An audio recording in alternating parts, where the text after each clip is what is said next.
Hey, it's me, Jimmy D, and welcome to this week's review of Stargirl. And holy crap, was this an episode!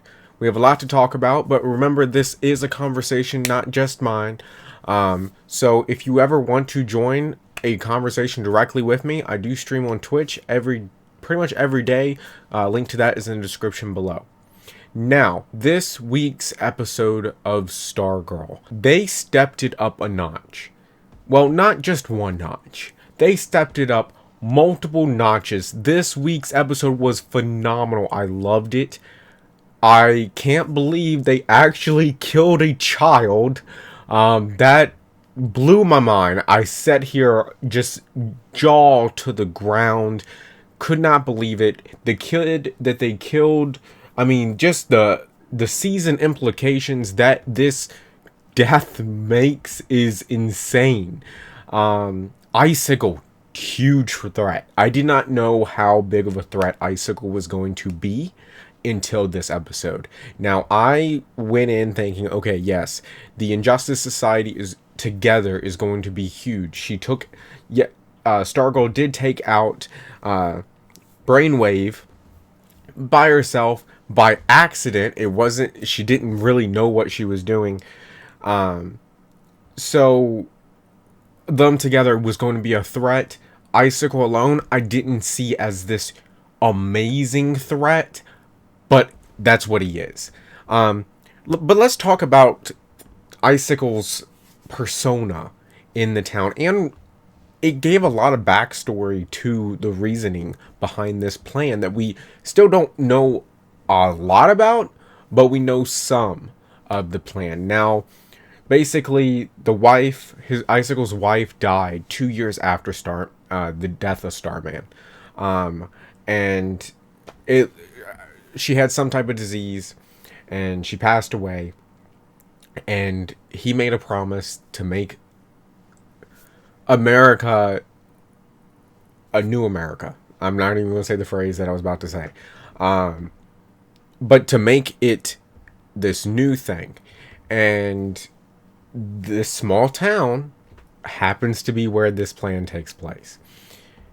And it's really good. We got that little bit of how the Injustice Society members were like the heads of these different little sections in the town.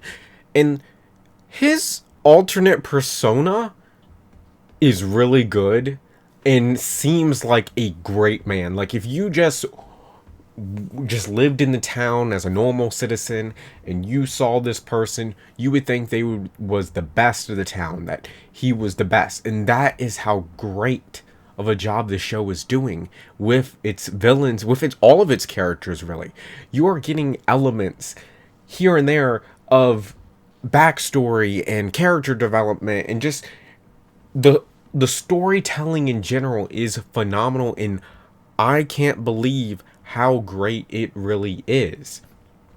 Now, the action in this episode was top notch. It was some of the best action scenes of the season, and pretty much every CW show since Arrow. Batwoman does have some pretty good action scenes, but the budget here shows. One of these DC shows has a budget, and a good writing staff. That's very important. Doom Patrol and Stargirl have a fantastic writing staff. So does the Harley Quinn show, the animated show. Titans, not so much. But when those come together, you get a show that is one of the best of all the streaming services, and one of the best of the superhero genre. Period. But the action scene of Stripes and the whole park thing was threatening, and you had this amazing it was a great action scene that had stakes, and I didn't know the stakes were as high as they were. But Icicle froze a bridge with a school bus coming, and they Stripes and all saved the school bus and everything. The kids got off. And the one kid who was super nice to Stargirl and really was the one to just break her out of her shell, even if it was momentarily, got hit by a truck. And I didn't know they would go there. I thought, oh yeah, he's hurt, but he's not dead. And then the magician found out it was the magician's son. I thought it would be, just because he liked magic too. The kid liked magic too, but he died. So then the magician confronted Icicle, and I thought, okay, Icicle was just gonna freeze him, and then like this was to unlock his true power because Icicle visited him earlier. No, he killed him too. So, the threat level for Icicle is insane, and Pat has 100% the reasoning of why Stargirl. He tells Stargirl, even these trained heroes lost to this team of villains. We need to stop. And a kid died today, and while her point saying yes, a kid died, but that's the reason why we need to continue. While that is valid, so was Pat's reasoning, and I can't wait to see how this show goes further, because now we're on this recruitment stage. And while some people said yes, Stargirl did the hero's journey too quickly, I feel like there's a need for it to be a little quick. Now, she makes mistakes. A kid died. She made mistakes. She's learning from this process. Yeah, she knows the gymnastics, so her fighting ability is somewhat justified. Staff is helping her. You can see how the staff is helping her with that as well. The staff was trained with Starman. So you have that behind it, and I feel like that validates it to some degree. But you need her to be a good foundation for the other heroes to look up to. And yes, you have Pat, but he was a sidekick, so you have to put that into account as well. Overall, I would give this episode a 8.5 to a 9. It was great. I loved it. I don't want to say it was the perfect episode, because I feel like it definitely can improve, and if it does, I know it will. I know it will improve from here. Let me know in the comments below what you thought of the episode. What would you rate it?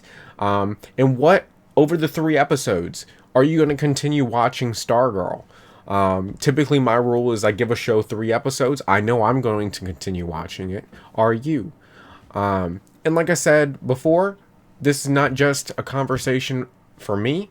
I want to know your thoughts behind it. Come chat with me and my friends on the Twitch channel. Link to that is in the description below. And feel free to subscribe if you would like to see more Stargirl reviews. I will be doing Doom Patrol as well. Now, thank you so much for watching. I hope you enjoyed it, and like always, I will see you in the next one. Later.